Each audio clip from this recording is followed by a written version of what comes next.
Ask us what superhero we would want to be if we were a superhero. That's a rubbish question. Yeah, but you know what she's gonna say. Okay. What am I gonna say? Wonder Woman. I want to be Wonder Woman. Okay, what superhero would you be if you could be a superhero? Okay, I would be, I'm trying to think of a different superhero. I'd be Wonder Woman. We made some really good friends on this movie and I hope we still keep in touch when it's over. It's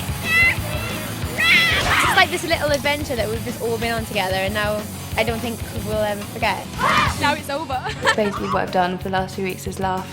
As a crew, it's all really nice, like big family, but especially sort of 7 or 8 main girls, we just get on really well. It's amazing. Every day is just so much fun. Fun.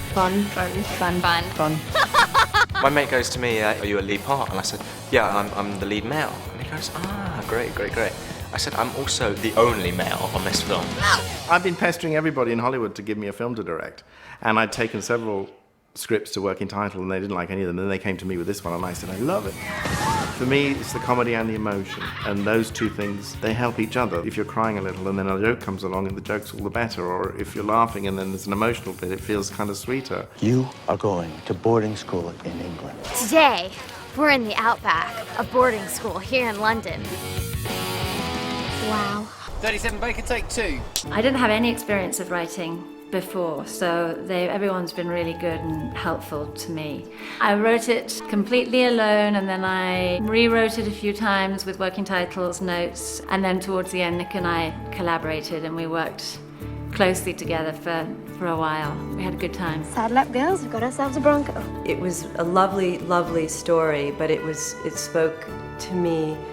I have 3 daughters, and I'm also obviously American and live in London. So an American story of a transplanted person in London was, topically perfect for me. But this movie wasn't ever going to be made unless the perfect Poppy was found. And so that was a process that took 3 years, I think. We saw lots and lots of people, so probably everybody that was between the ages of 16 and 21 in Hollywood. Dangerous out there. And then Emma Roberts appeared in the world. That is physical abuse! I'm calling my lawyer! With what? And she was fantastic. Ever since I read the script, I've loved the character, I loved the whole story, and I mean, I've never played a character like her before, so it's really cool to get to, play someone different than all the other parts I've ever played. Can I help you? Emma just stood out as a movie star. She was obviously a movie star. She was incredibly natural. She's a real pro. And we resuscitated the script and started doing some more work on it with Daisy Donovan. I got brought in to sort of rethink the script and the characters and give the girls phrases that they talked that way that teen girls do, which is kind of like gunshots. So I had to try and think of that. So I spent a lot of time in a library writing it whilst trying to listen to the teenagers who were revising for their A-levels, going, good phrase, write that down. Today we're shooting the outside of the boarding school, which is when my dad drops me off and I'm really upset about it. And right now, that's all. I don't know what to say. Emma is Poppy, which is brilliant, and sometimes she says things and I have to write them down straight away and then they go into the script because I heard her on the phone to a friend in LA and she was going, where are you? I called you like a bajillion times. And I immediately was like, bajillion, gotta get that in. I actually did the whole who is this, Emma Roberts, looked her up and the pictures kind of, had that American sweetheart kind of, I thought she was gonna be, oh my God, but she's so funny and down to earth. Whoa there, cowboy. I've never really worked with anyone like her before. I've done a lot of theatre with British people and there's such a difference between British and American people, even though the language is the same, and she's really great and she's so much fun and she doesn't take herself seriously and she's really nice. She's just giggly and she's lovely, she's gorgeous. So bloody English. Today, we are back at the boarding school for the 4th week and we're shooting stuff in the dining hall when we're supposed to be eating. I can't eat this. It's really fun, it's a lot of work though, just because, one scene that's maybe 2 minutes in the movie will take a day of work, which is 10 hours. So really one day of work is about 3 times the length of the whole entire movie, and we only get one scene done, so it's a lot more work than people think. This is a day in the life of the green room. The important thing for us was to make sure that there was a group that you believed was a group, and we had a whole bunch of girls and we tried different combinations.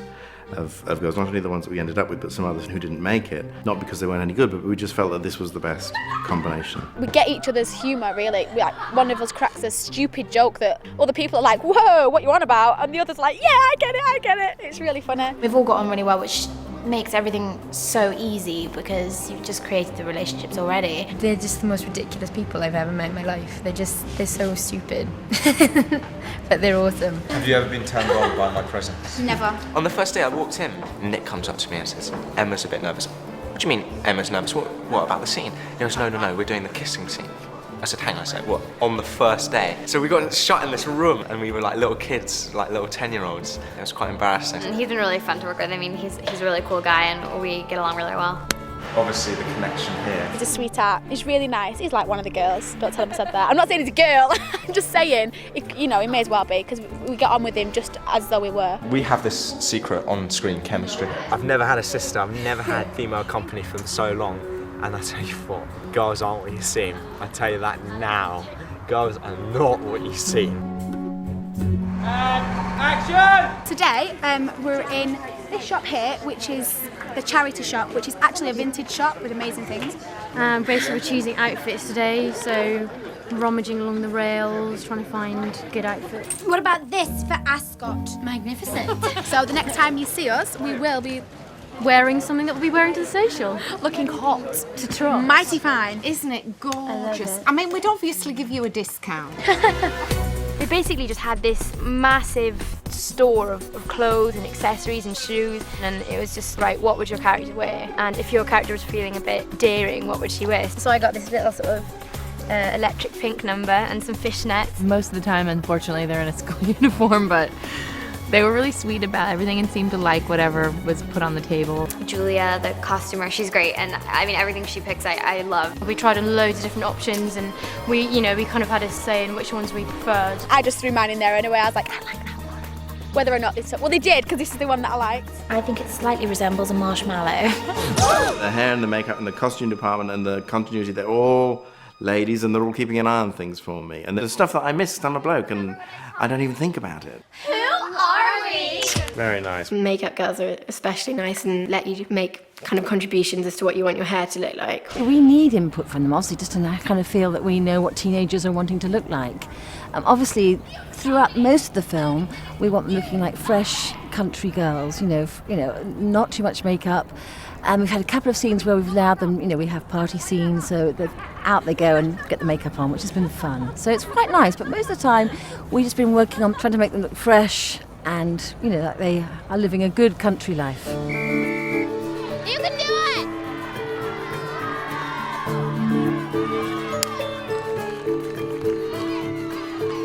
This is the third day of the lacrosse final. They're very stiff today. They were achy and stiff yesterday. The first day they were high as kites, they were running around, we couldn't calm them down. Yesterday they were very good, and today they're very stiff, and they're hurting a bit, but they're trying really hard.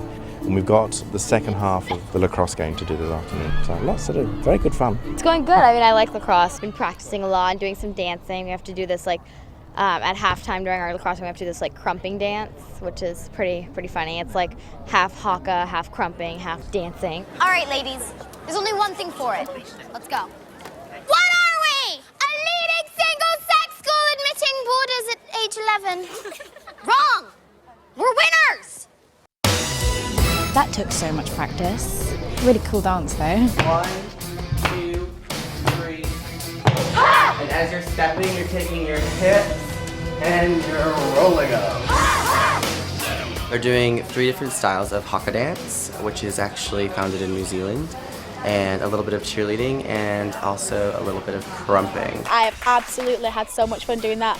It's really, really good fun. Whew, quite sweaty. I've never done professional dancing, but I'd really like to start taking dance classes after this because I've really enjoyed learning. It turned out nice, it looks good. I saw some of it, but it was not fun at all. I think it's an American thing. I was really nervous, but I really enjoyed it because it broke down all our inhibitions and we got to see each other looking like idiots. And I think now we're really glad that we've done it, even if some of us moan. I still hate dance. For non-dancers, they've done amazingly to see them do so well in the short amount of time that they have. And they've all kind of really bonded, I think, a lot more, and you can see that through their movement and dancing as well.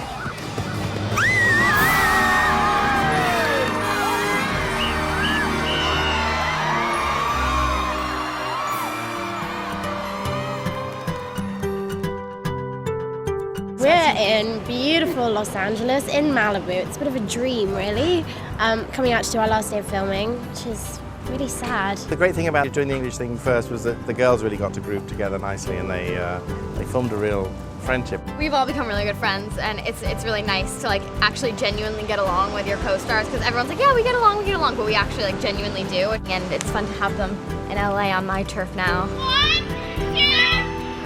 It was like this big, but we were like, oh, we're jumping off a cliff. And that was our last scene, and then we all got to jump in the pool.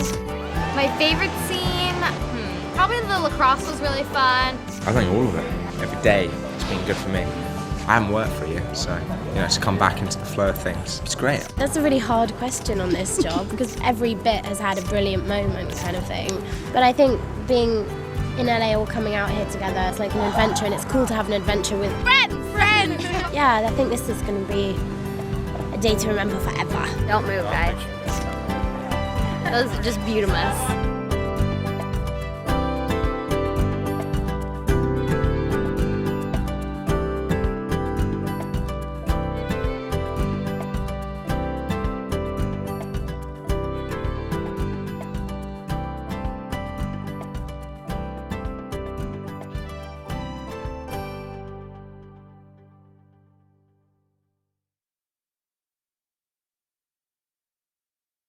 Hi, I'm Andy Fickman, the director of She's the Man, and we're getting ready to show you the making of She's the Man, so you can see how it all comes together through movie magic. And action.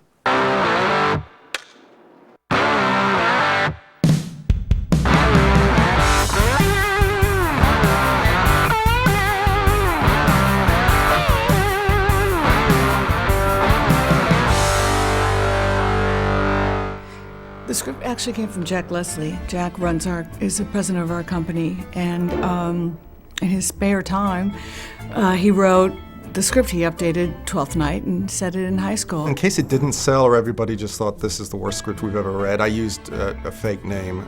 Most guys would never admit that. But 3 days later, he said, well, that script, because he didn't put his real name on it, he said, I wrote that script, and Amanda Bynes is attached.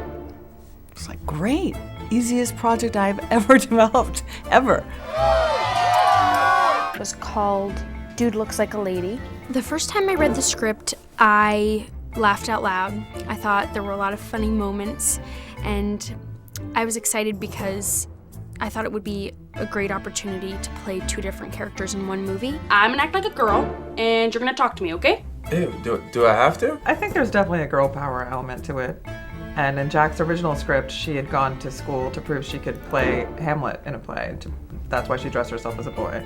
But with this, with the whole soccer thing, proving that she could play on a boys' team, gave it a little bit more of, I guess, that female empowerment. I read the script and I absolutely loved it. I think from the very beginning we all saw the exact same movie, so it made my job very easy. Came in, he had great ideas, how to cast it, how to shoot the soccer. That's how a real director works.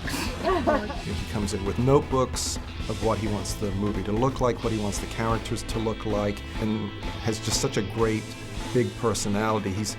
I describe him sort of as a camp counselor in a way. For the lovely Amanda Bynes, right here. It's Amanda. Not really working on her soccer right now. She's just talking on the phone. She does that all the time. Bye, Dad! I knew so much about her because my son, who's 8, Austin, has watched Amanda. So I was actually wildly familiar with all of her work and had always thought that she stood out for her comedic timing. We went to have lunch at the Ivy in LA, and it sounds so Hollywood, but Andy and I are like the least Hollywood people. We went there and we were like excited to see, celebrities and everything, but more than anything, we just spent 2 hours we couldn't stop talking. We connected within 2 seconds. To this day, we've never lost that. Amanda was very involved in the whole process very early on. We wanted her to be sort of there to kind of be on the other side of the table, see faces as they were coming in. She is certainly a good eye for actors. If one of the actors is there, you can actually, work off of someone. Why not meet them early and find out who you have the best chemistry with? The hotel's across the street. Andy does like rehearsal, very much. So he had 2 weeks of rehearsal. Because I come out of theater, I'm obsessed with having a theater ensemble whenever I do a film. I want it to be the same experience. I want the actors to bond and have a great time. And There's something exciting about working with someone who is so talented in his own right, just because it makes you want to be better. All right, let's do it again. Kind of was a taskmaster because a lot of the actors were new, and what he did was he showed them Tootsie and movies of this theme. We did a lot of stuff that was like, we went to the amusement parks. We were probably having dinner and lunch together every single day. We saw movies every day. Oh yeah, baby! Nice. Like a lot of tears. I beat people. Wasn't wet enough. We're gonna do it again. It looked perfect. Thank you. I have a taser gun. It's a method. I don't know if a lot of other directors use it, but you can actually be in your director's chair and you can taser someone from a distance if they get the line wrong or something like that. He is so brilliant, and he's in himself like a comedic genius. We're here at the prom. Hi, Mom. And I bought her this beautiful prom dress. It's not the best prom, is it? It's not so good on the prom. I love improv a lot, and the magic of David Cross is that we would kind of go to town with him. I don't know who the director is. I get phone calls, and then I just get direction from the director, who likes to remain hidden. We're not allowed to meet him. I'm assuming it's a him. Well, I think I'm the guilty party here because, yes, there is a take in which David Cross delivers the line as written, and usually I would say, like, pretty much you know where we're going with this, have some fun. And I find that when an actor is really deeply in their character can speak so much better than sometimes we can when we're sitting at a typewriter in Los Angeles. Bon appetit. I made the labels myself. That one's good. There you go. Have a great apple and sandwich. The last 17 movies I've done and TV shows have all been on AstroTurf, and as you can see, this is a really lush green. I don't know if you can get a shot of this, or it's in the background, but get a little close. That is beautiful, beautiful British Columbia turf. Vancouver's weather is an unpredictable mistress. There is a beachfront there in Vancouver, and the 2 days that we were there filming, we had done a rehearsal there, which was great, and everyone was all excited. All the girls are wearing tiny bikinis and the boys are wearing little trunks, and it was the coldest day in June in the history of Vancouver. Meanwhile, I'm in like a parka, and we're all like we're up in Antarctica underneath there having people serve us like mochas as we're bird chilling. We look out, there's hundreds of extras who we have to drop the blanket and run around and, beach blanket bingo sort of. I'm in my bikini, and you have to keep reminding them, you're not miserable, you're happy. And they were all like, yeah, I hate you.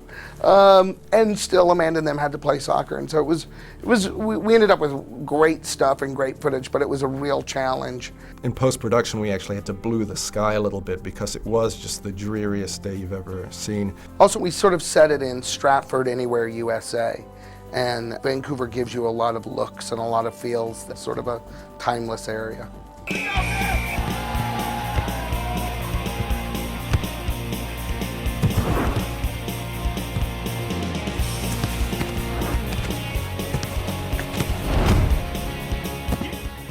You got me. Where does the soccer fit in?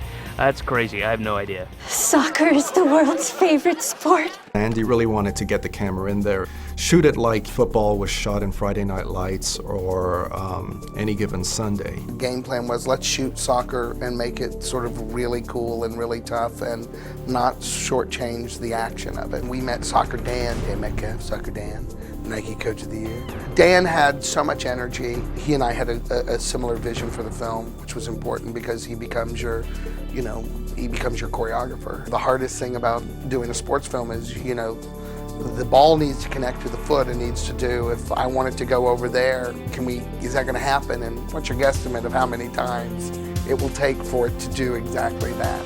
Make a diagonal across here, and as those guys come in this way, make a diagonal back behind them out there again. We have to decide what are the important points to be able to tell the whole story that happened on the soccer field. And then within that, I'll design plays that allow the soccer ball either to hit the point they want to make or the soccer ball's going past the action where the actors are actually acting within the soccer game, so that it's exciting and interesting for the audience to be able to watch.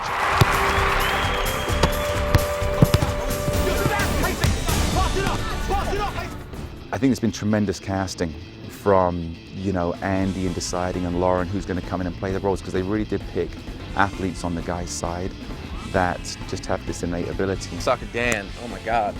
He's just a genius, like when it comes to sports and soccer, and he made me feel really comfortable. I played soccer before, but not on this level. Channing's a stud. That's all I can say about the guy. I would like to say on here that I did beat him by 2 seconds in our fitness race, and he would have to back that up. Channing.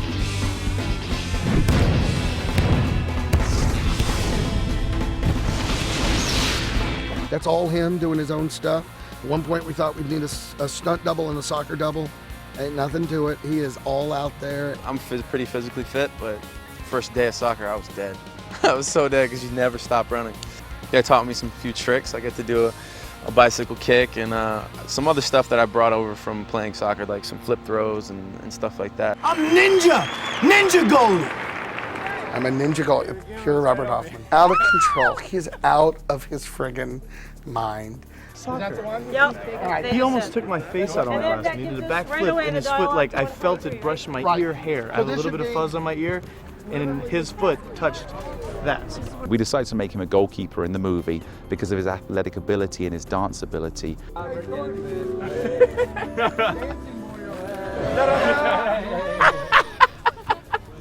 He'd be able to make the diving saves that goalkeepers would make and make them look really dramatic.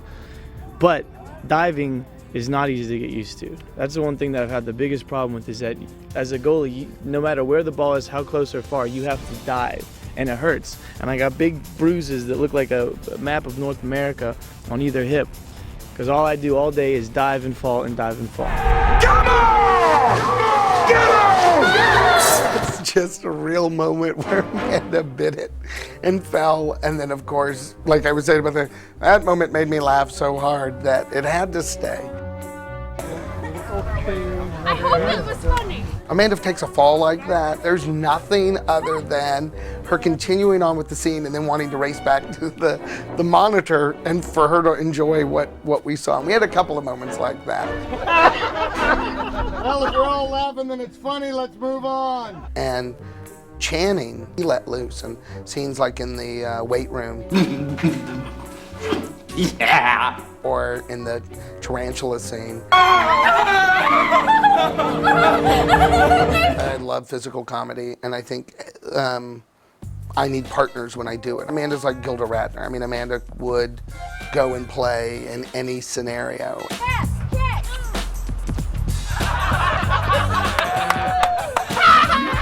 The big cat fight between Alex and Laura and Amanda just got so much bigger than I think anyone ever anticipated. Alex and Laura and I were so excited to actually physically fight each other. As long as Andy laughed and Andy liked it, I was like, okay, he's laughing, that's good. I think I'm doing something right. And we're in these gorgeous dresses. I'm wearing like a Versace white dress, and you know, we have these stunt girls teaching us how to, like, you know, what's the best way to jump on each other and what's the best way to like pull each other's hair, and we went for it, and it was so much fun. And I was sad I didn't get to do more because it's mainly between both of the girls. As much as we had our three wonderful stunt actresses there too, pretty much when you see the cut of the movie, it's a lot of our girls pounding each other. Every day there was a tremendous amount of work, while at the same time in the morning usually they'd have hours of soccer practice. I was like, oh, easy, I'll just kick the ball around, it'll be fine. And I was like, go! And I kicked it and it would like go, like that much. And so, I trained for it. I definitely, I got much stronger in my legs and I was able to kick the ball hard. And when I watched the movie, because all the muscle is gone now, when I watched the movie, I was like, whoa, look at my leg muscle. I was sort of impressed.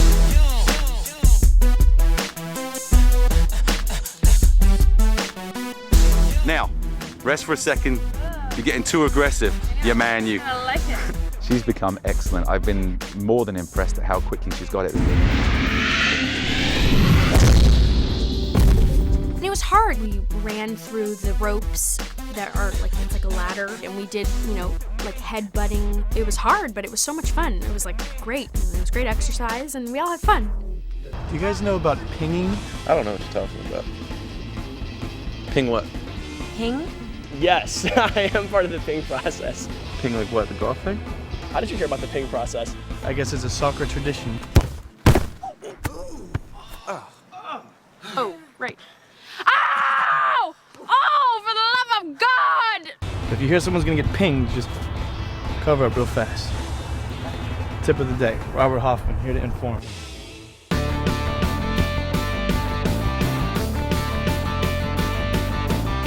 When I watch the movie, I'm just so proud of it and proud of what we accomplished and proud of that we stuck to our guns, that there were things that Amanda and I talked about at that first meeting that we wanted to have, both on screen and off screen. And I can look back and feel like, you know what, we did that. We did exactly what we set out to do. And we just want to promote romance and good times and, you know. Shirtless, sensitive boy. We really like it. We just stayed tight the whole time, and I think it comes off on the screen. I think by the end, it was hard for, I think, a lot of the cast to see it sort of come to an end, which is probably explains why so many of them blew their lines all the time, which I realized later was just because they wanted it to just go on and on and on. I'm so proud of him, you know, like it was such a great experience, and I love that attitude, and I just had a great time during the whole movie. And scene.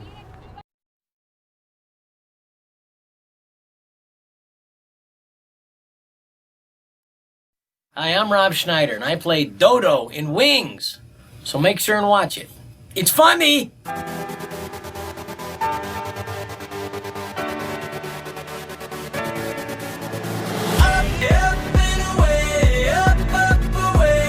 No such thing as gravity when I've got you and you've got me, yeah. Up and away, up away,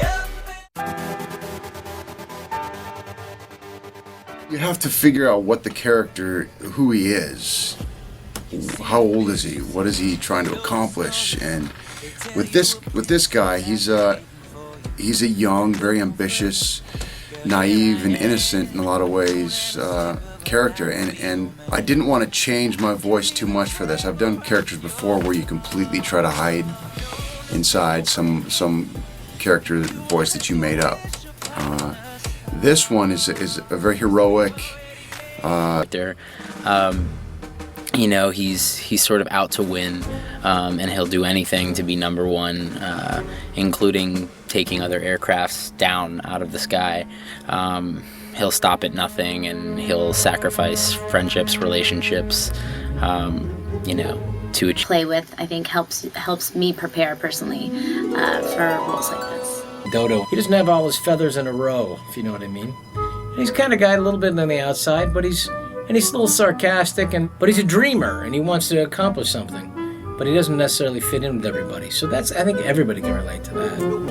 In a joke, in a cartoon, you know, in an animated movie, in a play, in a theater, or on television, or a movie, and that's the fun of it.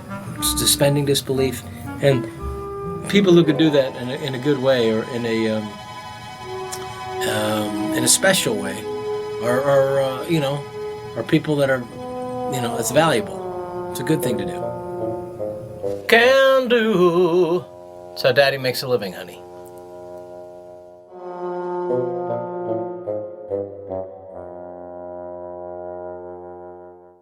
Some kind of comic book? That was pretty good. That's pretty good. The only thing I can say about, you know, my approach to different characters when it comes to animation is that it just really depends on the writing. It depends on the character. You know, the great thing about voice acting is that you have just your voice, and so you can do many different things with it.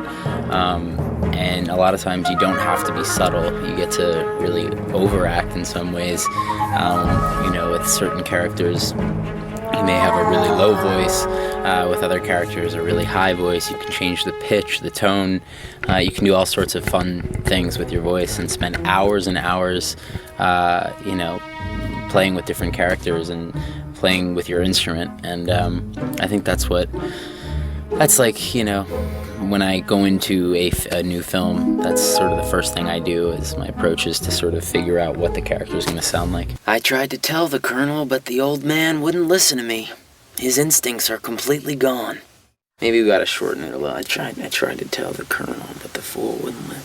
The old fool wouldn't listen, exactly.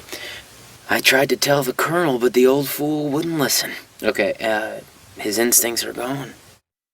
I tried to tell the Colonel, but the old fool wouldn't listen. His instincts are completely Ever gone. since I saw, as a kid laying on the couch watching Mel Blanc, voice multiple animated characters, I knew that this would be something that I would do in the future. I love